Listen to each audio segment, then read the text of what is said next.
see that little glacier right at the top there, sort of jagged spot in the middle of the snow there.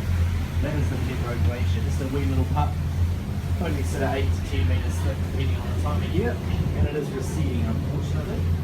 So that beautiful glacier responsible for carving the Harrison's Valley, which is that deep U-shaped valley over there to the right of us. Very similar shape to Sinbad Gully you may notice, which is the valley off to the left.